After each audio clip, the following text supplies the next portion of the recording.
Volume 23 opens with Feldway dragging his nearly shattered body, fleeing in shame toward the Star Palace by using instant teleportation.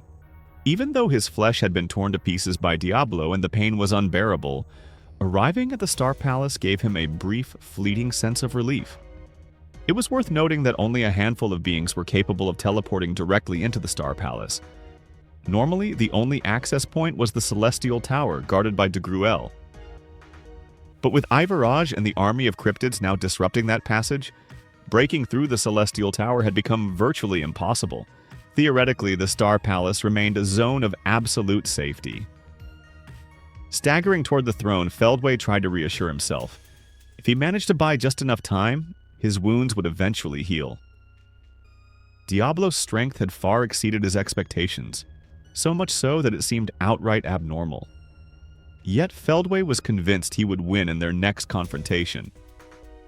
He believed he had unraveled Diablo's combat patterns, and he had also learned much from observing Yuki Kagurazaka's techniques, especially his use of instant teleportation in real combat. No matter how powerful Diablo seemed, Feldway still refused to view him as a true threat. However, one fear remained anchored deep within him: Demon Lord Rimuru. Feldway had not yet discovered that Diablo's newfound power came from Rimuru.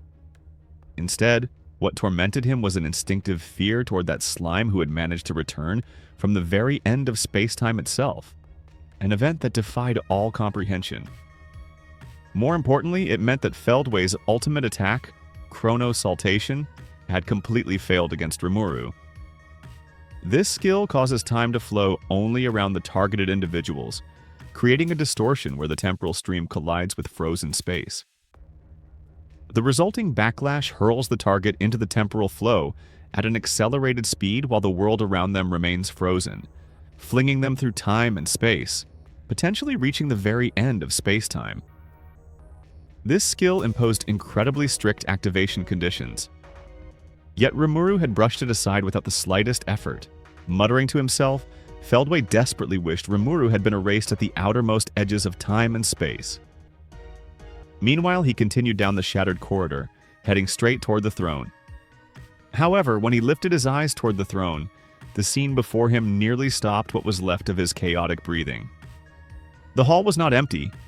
Gino, Pico, and Gracia, who were supposed to be attacking Ramirez Labyrinth, were nonchalantly lounging on the seats beside the throne.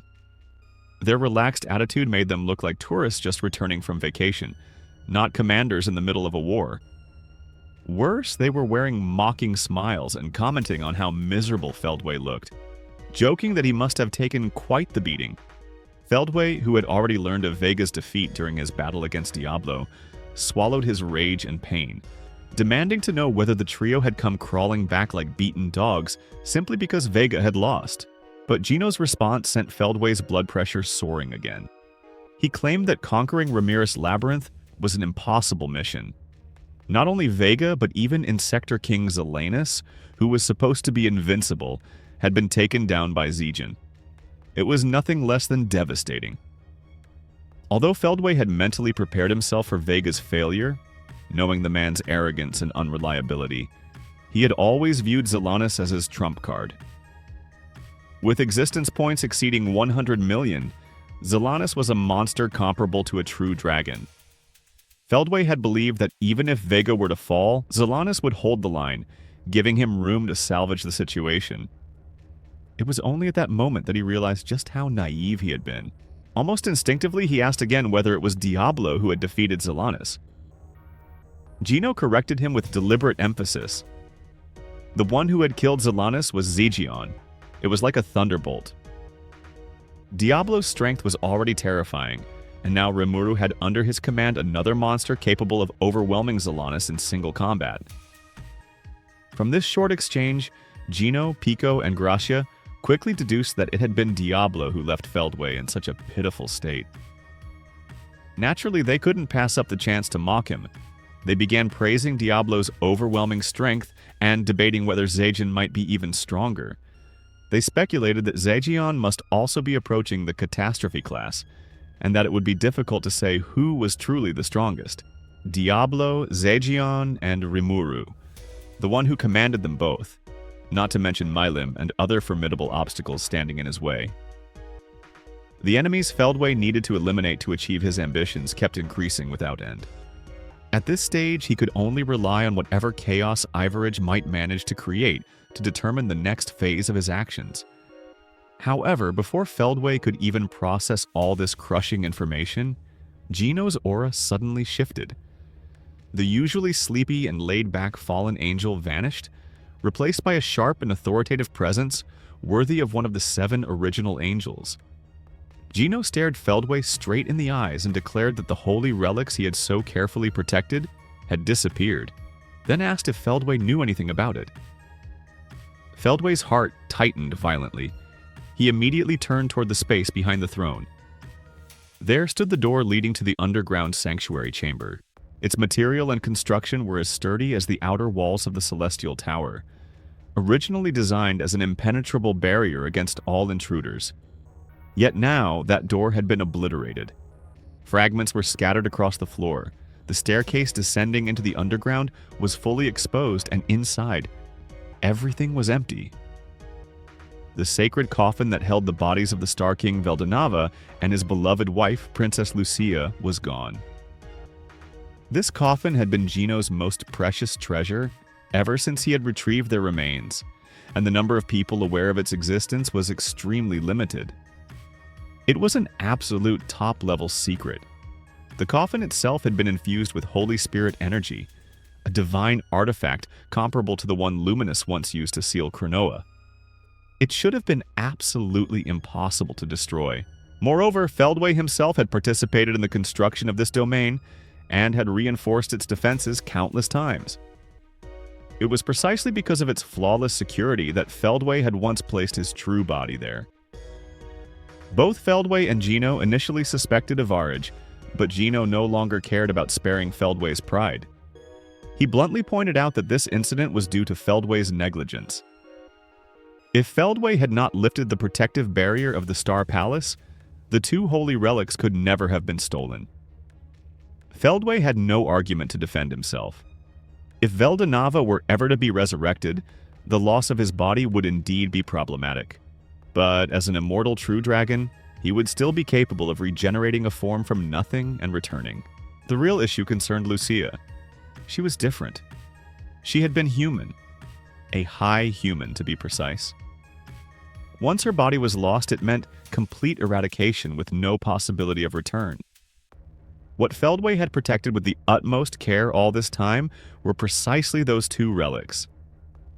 They were his final lifeline leading back to Veldanava. Even though Feldway was convinced that Veldanava had abandoned him and harbored a deep resentment that drove him to extremes, even to the point of desiring total annihilation, deep within his heart, he still longed for his lord's approval. That was the tragedy of Feldway. Feldway cursed the reckless Ivorage, but Gino did not stop there. He sharply noticed something unusual. The destroyed door did not seem to have been forced open from the outside, but rather blown apart from the inside. Furthermore, the sanctuary hall could only be accessed by 2 individuals, Feldway and Velzard. No one else, not even Gino, had access. Not long ago, when Feldway had returned to his true body, this place had still been secure, and Feldway, being extremely cautious, would never have made the amateur mistake of forgetting to lock the door. Gino then cautiously proposed another hypothesis. What if Veldanava had already awakened? Precisely during the brief time window between Feldway's return to his true body and the beginning of Iverage's invasion of the Central World? Simply because if the door had been blown open from the inside, it meant that someone inside had come out. Indeed, although the door was considered impossible to break from the outside, its internal structure offered relatively low resistance to impacts from within, since the defense mechanisms had been designed solely to counter external threats. Of course, there was another possibility. Perhaps Ivorage had first forced the lock to enter, then caused an explosion while leaving due to a loss of control over her power. Worse still, Ivorage might have absorbed the power of the holy relics while she was inside. But even so, Gino could not completely dismiss the possibility of Veldanava's resurrection. It wasn't that Gino hated the idea of Veldanava's return. He simply hoped that his speculation was wrong, because a resurrection at this precise moment raised far too many red flags. If the world were truly on the brink of destruction as Feldway desired, then Veldanava awakening in response would make sense. But Gino's instincts told him that things were never that simple, and unfortunately Gino's bad premonitions had always proven extremely accurate, 99 times more than his good ones. That was precisely why Gino deliberately threw out the absurd hypothesis of Veldanava's resurrection, hoping Feldway would immediately refute it. Feldway felt suffocated, yet he analyzed the situation calmly. First, the time window between his return to his true body and the invasion of the cryptid army was extraordinarily short. It was unlikely that Veldanava would choose that moment to resurrect. Second, if Veldanava had indeed resurrected considering his personality, he would never have remained hidden. He would never have allowed Feldway to manipulate Milim or attempt to destroy the world. Feldway would have been the first target of divine punishment, even if Veldanava's power had not fully recovered yet. Thus, for once, Feldway and Gino reached a rare consensus. Veldanava had very likely not resurrected, but based on that assumption, an even more troubling possibility emerged. Pico and Gracia were the first to voice it aloud. If that turned out to be true, then the already fearsome evil god Ivaraj might have absorbed the powers of both Veldanava and Lucia. Gino could easily imagine how terrifying that would be, and although it gave him goosebumps, he optimistically shrugged it off, waving the idea away with a casual gesture, stating that even if the situation was indeed catastrophic, it wasn't his job to clean up this mess. With a nonchalant tone that sounded like, "That really sucks," he dumped the entirety of the problem onto Feldway. As for Feldway, even though this development aligned with his goal of destroying the world, losing control of the situation was unacceptable. Not only did it mean that his plan to resurrect his lord had completely fallen apart, but it also meant they had created with their own hands a final evil god that even they might be unable to control. Gino, meanwhile, slipped back into his usual not my problem attitude. He lazily asked Feldway what his next plan was, and this indifference infuriated Feldway to the highest degree. It was only then that Feldway realized something. Gino had already escaped the control of his ultimate skill, King of Justice. Gino didn't even bother to hide it. He openly declared that he, Pico, and Gracia had been free from Feldway's control for a long time. The three even displayed mischievous smiles as they stated that they were tired of Feldway, and that they were finally free. Feldway's heart filled with hatred and reluctance, yet he understood that these three unpredictable fools would never tell him how they had escaped his grasp. After all, they had always been whimsical and uncontrollable. Without ultimate domination, it had become impossible to force them into obedience. Moreover, Gino's group didn't even see themselves as traitors to Feldway. In their eyes, it was Feldway who had betrayed their trust by trampling on their free will and manipulating them as he pleased. The trio retaliated without hesitation, each taking turns criticizing Feldway, firmly declaring their complete break from him. The reason Gino's group had come here in the first place was simple. They had heard that Ivaraj had appeared in the Celestial Tower, and they wanted to check whether the Palace of Stars was still secure. Unfortunately, their visit only confirmed Gino's notoriously accurate bad premonitions. The holy relics had indeed vanished. At this point, regrets were meaningless. For Gino's team, the situation had already far surpassed anything they could handle. They could only give up on intervening. Fortunately, they at least ran into Feldway here, and having the chance to unload years of pent-up resentment all at once left the trio with an unexpected sense of refreshment. They no longer saw Feldway as an authority figure in the slightest. Now that Rimuru had safely returned to the central world, the trio openly and fearlessly expressed how much they were looking forward to joining the Monster Federation. Then, Gino suddenly remembered something. He casually threw a good luck at Feldway and prepared to leave. Feldway, however, was on the verge of breaking. To him, the blatant affection of the trio was the height of shamelessness, especially given their status as former supreme members of the Seven Primordial Angels. Yet they displayed no pride whatsoever, and even went so far as to bow to a newly born slime. But Gino remained indifferent to Feldway's rage. He casually remarked that the number of years one had lived didn't matter. If those years were meaningless, then they were worthless. What mattered was how one lived, and only a firm will allow the soul to shine. This line sounded extremely familiar. It was what Rimuru had once told the three primordial sisters during their recruitment. Gino even expressed a hint of pity, stating that Feldway's eyes were clouded by obsession, and that it was time for him to reconsider what his true original goal actually was. Before leaving, the trio advised Feldway to stop doing absurd things like trying to destroy the world, and added that they didn't hate him that much. Left alone, Feldway felt nothing but emptiness. He had lost his friends, his companions, and the master he had pursued for so long was no longer there. Now, even the holy relics had disappeared. At this point, it seemed that his only hope lay in the evil god Ivorage. Yet, he wasn't even sure that relying on Ivorage was the right choice. Feldway had long since stepped onto a path from which he could never turn back. The root cause of all this lay within himself. He didn't even have the right to complain. Deep down, Feldway didn't truly believe that Veldanava would be resurrected at this very moment, which led to one logical conclusion. The holy relics had most likely been devoured by Ivorage. However, Feldway noticed something else. Gino seemed genuinely worried that Veldanava might have been resurrected. If Veldanava truly returned, then Feldway's objective would be fulfilled. But that brought him to the real problem. The evil god Ivorage, whom Feldway believed had devoured the holy relics. Even if Ivorage gained the authority of the creator god and became completely uncontrollable, Feldway believed that it didn't matter. Because from the very beginning, his only goal had been to resurrect his master.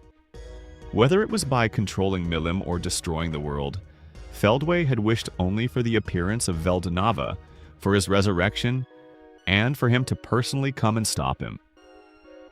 For Feldway, the worst possible ending was not the destruction of the world. It was that Veldanava would never return.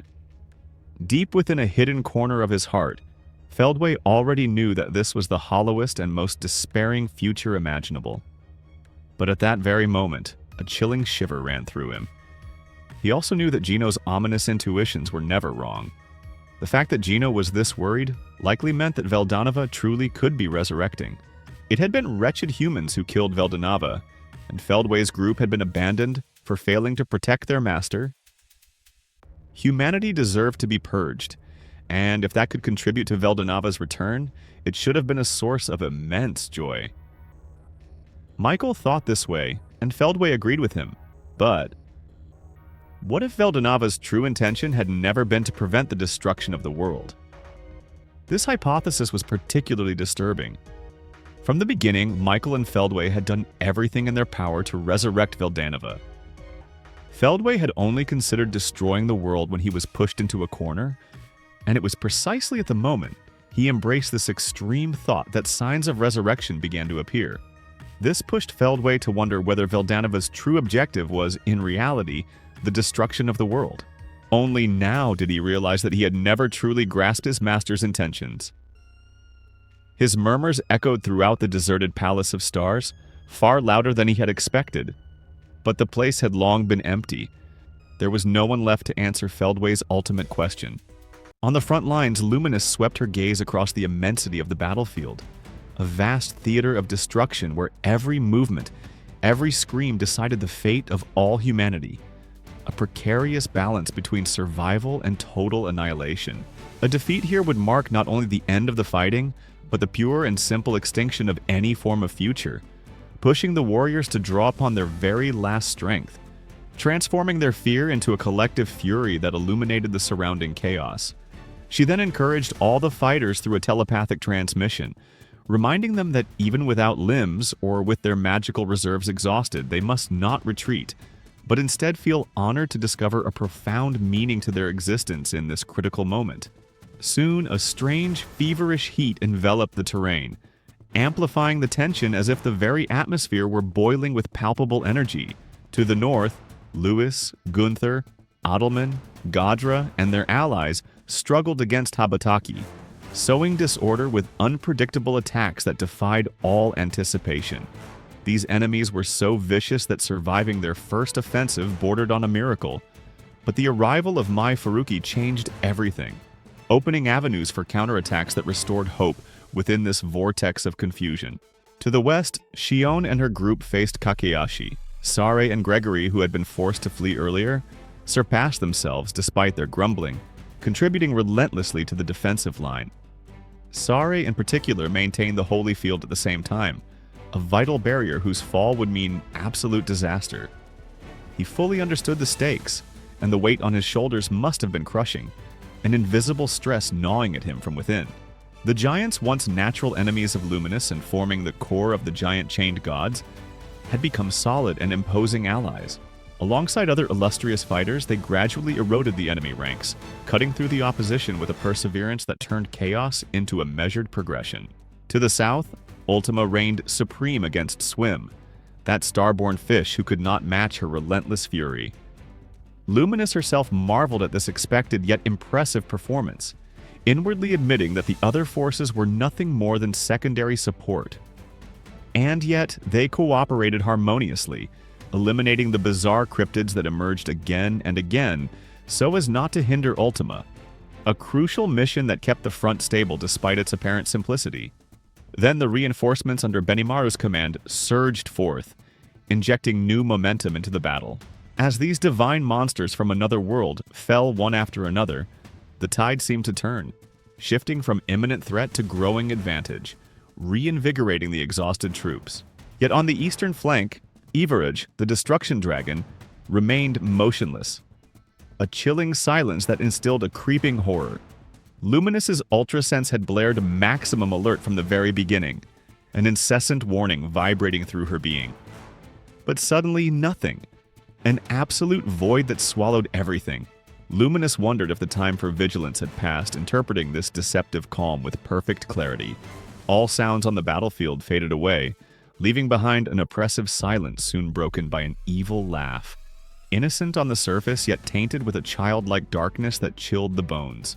The balance of the battlefield still held, miraculously thanks to the massive resurrection performed through Luminous's holy magic, and especially because Ivorage, the evil dragon of death, remained motionless.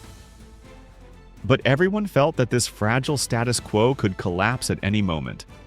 If she moved, nothing would prevent total ruin. The King Gazelle approached Luminous, his expression grave. "Demon Lord Luminous, are we going all out?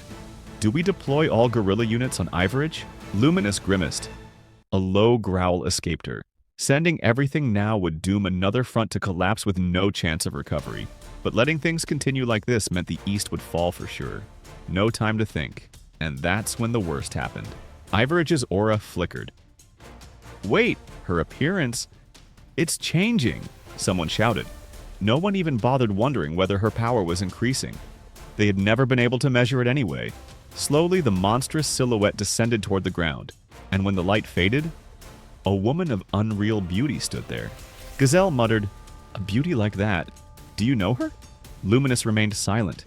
The face was unfamiliar, yet the resemblance struck like a knife. It was Milim, a grown Milim, exalted, terrifying. On the ground, Masayuki was the first to break. "Lucia!" The cry escaped him against his will. It wasn't him speaking, it was the dormant hero inside him. Emperor Rudra, who had just recognized his little sister missing for millennia. Masayuki, panicking, wondered who this Lucia could possibly be. And the memories surged instantly.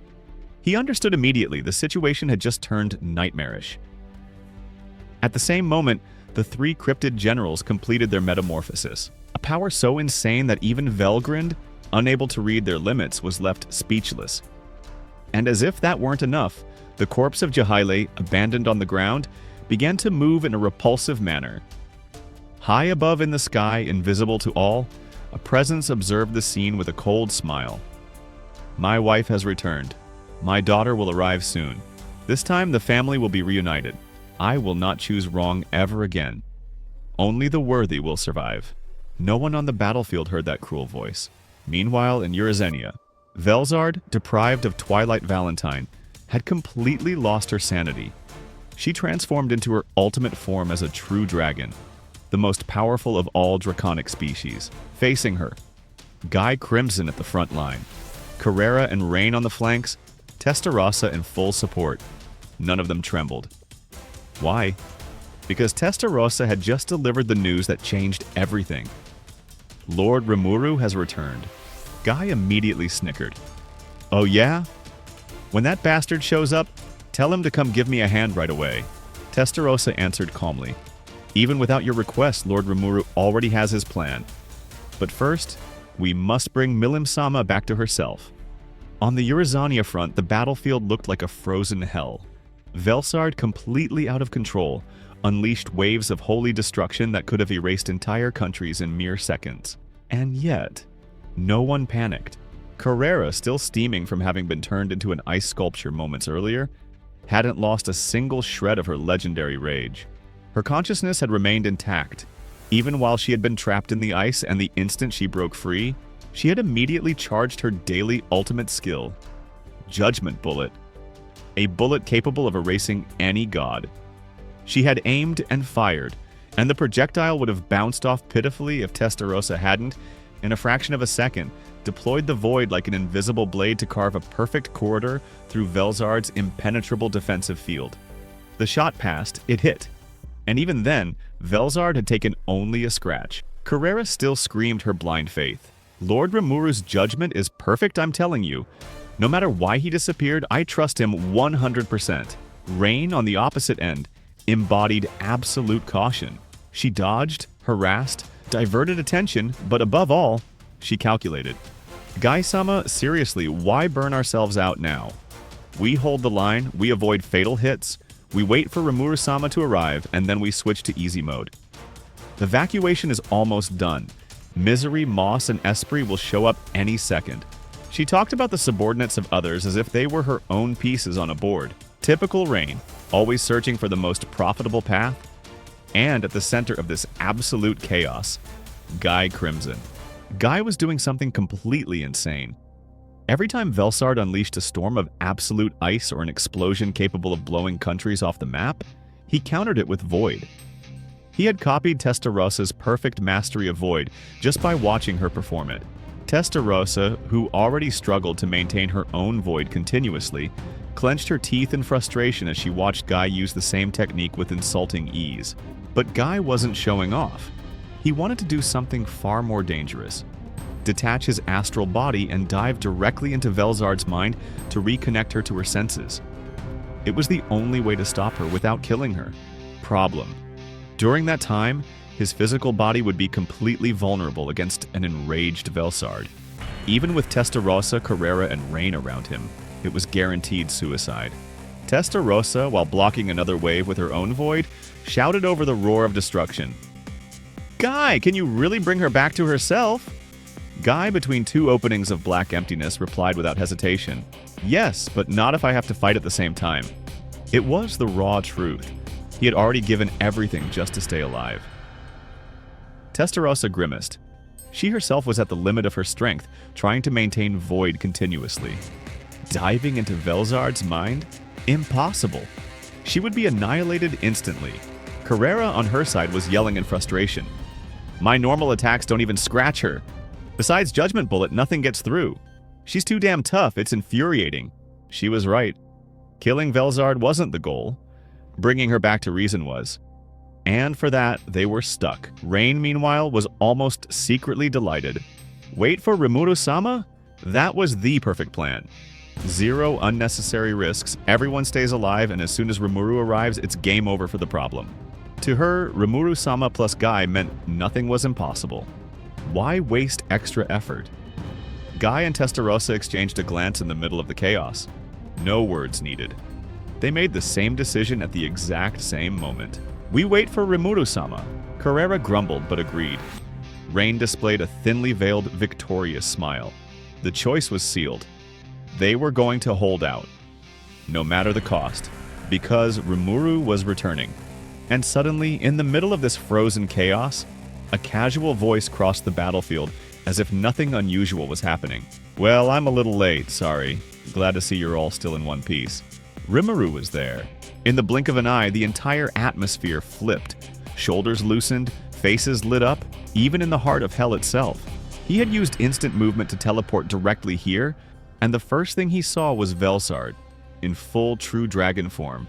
ravaging everything around her without any restraint. Testarossa and Guy, at their limits, were still holding the line thanks to Void. Each time Velzard unleashed a wave of absolute ice or a holy explosion, one of them neutralized the attack. Without them, there would have been no one left to save. Rimuru grimaced. First mission, calm Velzard. Second mission, convince her to join our side. The cause of this carnage? Carrera's judgment bullet, obviously. It's not my fault, okay? Really not my fault. Guy, half dead from exhaustion, glared at him. Stop making excuses and get to work, damn it. Rimuru raised his hands in a calming gesture. Yeah, I'm coming, no need to get worked up. Diablo, just behind him, was already casting murderous looks at Guy, ready to pounce. Rimuru signaled him to calm down and quickly swept his gaze across the battlefield. The ice statues had all been freed. Corion, Frey, Midray, and their troops were retreating at full speed, but Velzard's radius of action was so gigantic that they couldn't even reach a safe zone. At a reasonable distance, a huge protective barrier dome shone faintly. At the center, Soka. Around it, Moss and Misery holding the barrier up with everything they had, backed by Gerudo and his forces. Every attack that Guy and Testarossa couldn't completely neutralize was deflected or dampened by that shield. Without them, the losses would have been catastrophic. Rimuru mentally noted to congratulate Moss later. The guy was handling things like a boss. Inside the barrier, Gabiru, Esprit, and Obera. The freeing of the ice statues, that was them. Gabiru had activated his ultimate gift, Moodmaker, Esprit his psychological king, and Obera had burned her single daily use of Fate modification to cancel Velzard's massive freezing effect. A completely insane combo, but it had worked. Result, everyone was alive. Rimuru blinked. Wait. Why were Gabiru and Sophia holding hands and blushing? And why was Sophia giggling like a teenager? No, seriously. He swore to himself that he would have a very serious talk with Gabiru later. A very serious one. Obera, for her part, was spent. Paleface, magic nearly at zero. She was still standing only thanks to the energy Gabiru kept transferring to her continuously, but she gritted her teeth, eyes always on the alert. A true warrior. Milium had been right. She was a subordinate of gold. Esprit, meanwhile, was doing the job without any particular flashiness. Logistical support, energy transfer, small local barriers. Nothing spectacular, but indispensable. Rimuru took a deep breath. Okay, no time to waste. Velzard first, then the rest of the world. Rimuru floated in the middle of this roaming circus. With a single glance, he understood. All the troops gathered here were dead weight against Velzard. No shame in that. The opponent was simply too monstrous. So, immediate decision. Everyone out. He instantly deployed his Dragon Spirit Haki, a wave that swept across the entire battlefield. Not just Velzard's demonic aura, even the void that Guy and Testarossa were barely holding together was swallowed, and instantly replaced by Rimuru's superior version, Void Collapse. Velzard's attacks went out like a candle dropped underwater. Total silent. Guy, eyes wide, grabbed Rimuru by the collar, or tried to. What the hell did you just do? Rimuru liquefied, slipped between his fingers, and fell straight into Diablo's arms, who was already waiting like the perfect butler. Who's next? Diablo snickered. Guy growled, ready to pounce on him. Testarossa took advantage of the moment. She caught Rimuru midair and hugged him tightly with an ecstatic smile. Magnificent, Lord Rimuru. Absolutely magnificent. A captivating scent, a soft embrace. Rimuru almost melted for real. Focus, damn it. Now is not the time. He pulled himself together and expanded his Dragon Spirit Haki into a full Void Collapse. Velzard stopped instantly. Her attacks erased as if they had never existed. Guy approached, looking annoyed but clearly impressed despite himself. You neutralized Velzard in 2 seconds. Like, are you serious? Rimuru shrugged, mentally. Ciel did a good job, and let's say my energy reserves have skyrocketed a little lately. Carrera appeared beside him, arms crossed, looking proud. I'm the one who started all this with my judgment ball, you know. Admit it was the right move. Rimuru, still in slime form, couldn't pat her head, so he settled for, Great work, Carrera. She beamed like a child. Rain, a bit farther away, made her usual little pout. And me, boss. Everything went flawlessly, you know. Rimuru and she exchanged a knowing glance. So flawlessly that Guy threw you onto the most dangerous front, right? "He's too cruel," she replied in unison with him, whispering. Guy still heard them. "Rimuru, stop corrupting my Rain." "I'm corrupting no one. She's just been following my orders more than yours lately." Rain lowered her head, pretending to be submissive. Testarossa sighed. "Rain, you're Guy's subordinate, so keep your distance from Lord Rimuru." "Yes, big sister." Testarossa twitched violently. "Stop that right now." In the background, Diablo chuckled. "Kufu fufu. Know your place, Rain." Surprisingly, there was no real hostility in his voice anymore. Ever since the painting incident, they almost got along. Anyway, Velzard is neutralized, everyone alive, and a school playground atmosphere in the middle of the apocalypse. Rimuru sighed internally. Alright, next step. Convince the ice dragon not to destroy the world. The brief calm that followed Velzard's neutralization lasted only a few seconds, because everyone immediately started fighting over Rimuru. Diablo tried to pull him out of Testarossa's arms. Testarossa shot him a murderous glare. The air crackled. Rimuru, stuck in the middle, sighed. "I'm not a plush toy, stop." Quick recap. Carrera had thrown her judgment ball, one per day, absolute ultimate skill, straight into Twilight Valentine, who had possessed Velzard. Result: Twilight erased, Velzard freed. But she went completely berserk. Rimuru was both amazed and terrified. He always kept his trump cards for the end. Carrera? She fires immediately. Respect. Guy, always so charming. Alright, you hold her. I'll calm her down. But when I dive into her mind, my body stays totally exposed. Protect me. Rimuru in slime mode. Count on me, I think. Guy stared at him. I think? No, Diablo will take it very seriously, promise.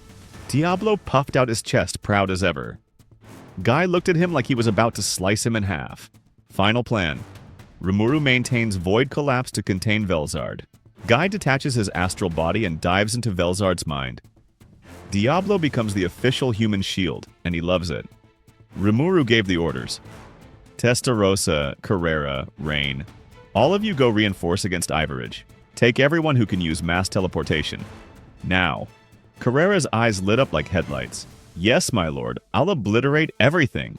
Testarossa bowed elegantly, a bit disappointed not to stay close to Rimuru, but already on the move, and Diablo glowing with pride.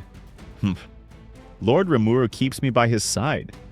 You young ladies still have much to learn. Testarossa and Carrera shot him another deadly glare. The air turned electric. Rimuru sighed. Diablo, shut up for 2 seconds. A few meters away, Rain played one last card. I can stay, right? Guy, without even looking at her. You're going too! Rain dashed off like an arrow, chased by her boss's dark glare. Rimuru shook his head. Poor Guy. Truly. Velzard was still thrashing inside her void collapse prison, like a hurricane trapped in a bottle. For now, no one was in danger, but it wouldn't last forever. Rimuru turned to Guy. How long to bring her back to her senses? Guy shrugged. Impossible to say until I dive in. But it'll take a while. Not just a few hours. Rimuru winced. Like, hopefully not several days either. Time was the one luxury they didn't have. In Damargania, the fate of the world was already being decided against Ivorage. And then there was the other problem. Even if Velzard regained her sanity, nothing guaranteed she would become an ally. Rimuru was sure he could defeat her now, but that was the absolute last resort. He wanted to talk first, understand, negotiate. But again, time was desperately short. Guy, sensing the tension, threw out with a smirk. Anyway, once I dive in, she won't be able to move anymore. But neither will I. My body will be a defenseless doll. He paused, then added, and for that, I'm going to change form. Rimuru blinked. Change? Form? In a fraction of a second, Guy transformed. Flaming red hair, slender figure, perfect curves. A woman of breathtaking beauty. Rimuru froze, speechless. Wow, you really turned into a woman. Of course, Guy answered in a softer, almost amused voice. Diablo, eyes sparkling, immediately stepped forward. Lord Rimuru, if that is your desire, I can... We're starting right now. Rimuru cut him off in panic, before Diablo could finish his questionable sentence. Guy chuckled, then grew serious. This wasn't just a cosmetic change. By transforming like this, he sacrificed almost all of his physical power and raw defense. But in exchange, his calculation ability and pure magic skyrocketed to absurd levels. a form optimized for magic and mental analysis. Multiple barriers easily compensated for the loss of physical resistance. He closed his eyes. His astral body slowly detached, like a translucent shadow rising toward Velzard. His physical body remained there, motionless, totally vulnerable. An empty puppet. Diablo immediately stepped in front of it. Perfect posture, predatory smile. No one will lay a finger on Guy as long as I am here. Guy, the astral version, rolled his eyes but didn't protest. Rimuru reinforced the void collapse around Velzard. There were no enemies left on this battlefield other than her.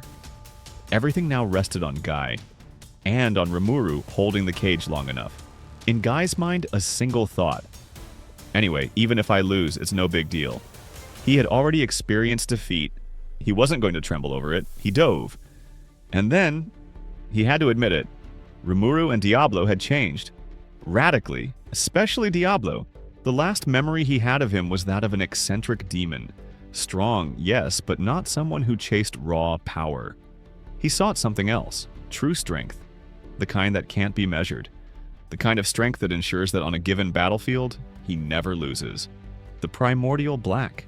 And today, with his current ultra-specialized form for computation, Guy could see it clearly. Diablo had reached the same rank as him, maybe even higher in some aspects. He had held off Feldway all by himself. A faint trace of void still floated around him, like a residual aura. Rimuru stopped Milim, and this guy blocked Feldway. They've completely lost it. As for Rimuru, even with his analytical capacity at maximum, Guy could no longer determine his power. It was a wall. An absolute mystery. What are you exactly? Outside, in the real world, Rimuru had taken on a strange form. A sort of living slime cloak, wrapping around Velzard as if cradling a giant baby. The void collapse he manipulated with insulting ease erased everything, even the attacks that Guy and Testarossa had struggled to contain. It was ridiculous, and at the same time, reassuring. Guy shook his mental head. Not the time to daydream. Velzard's mind was an ocean of ice and darkness. Unlike the physical body, rigid and limited, the mental state is free, fluid, malleable. Guy, expert among experts, passed effortlessly through the countless layers of psychic barriers Velzard had erected. He dove deeper and deeper toward the very essence of the true dragon, down to the core of her soul. Only by touching that core would the real work begin. He then abandoned his spiritual body. He even stripped away his astral body. Only a bare consciousness remained, totally defenseless. One single lapse, and Velzard's raging sea would swallow his ego whole. His offensive spiritual dive into the heart core would shatter, and Guy would disappear forever. Yet he felt no anxiety. No need to force anything. He had to advance gently, carefully, as if soothing a furious heart. If he pushed too hard, he would destroy Velzard's heart. She would then go berserk, release all her energy, and burn out. A new ice dragon would be born somewhere in the world. Exactly the same in appearance, exactly the same abilities, but a totally different personality. Would it still be Velzard? For the first time, Guy genuinely asked himself the question. He had never doubted before, but now he doubted. He wasn't rushed to the point of panicking. He pierced through the final barrier, and he found her, sitting in the middle of the void, knees pulled to her chest, a small girl with hair as white as snow. The true heart of Velzard. I've been looking for you everywhere. Guy spoke in a natural, calm voice. This was the decisive moment. One wrong word, and everything would be over. For the first time in his existence, Guy truly paid attention to someone else. At first, Velzard didn't react. Then, after a short silence, she slowly turned her empty eyes toward him. "What do you want?" she asked in a deep, almost broken voice. "Did you come here to make fun of me?" Under the influence of her mental state, she had taken the appearance of a very young girl. Guy gave a bitter smile, relieved that she answered.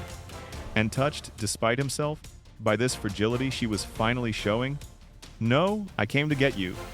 We're going home, Velzard." He lifted his shoulders slightly, as if it were the most obvious thing in the world. That answer irritated her instantly. As always, Guy decided everything on his own. He imposed his will. He never listened to what she wanted. With a single glance he understood. All the troops gathered here were dead weight against Velzard. No shame in that. The opponent was simply too monstrous. So, immediate decision. Everyone out. He instantly deployed his Dragon Spirit Haki, a wave that swept across the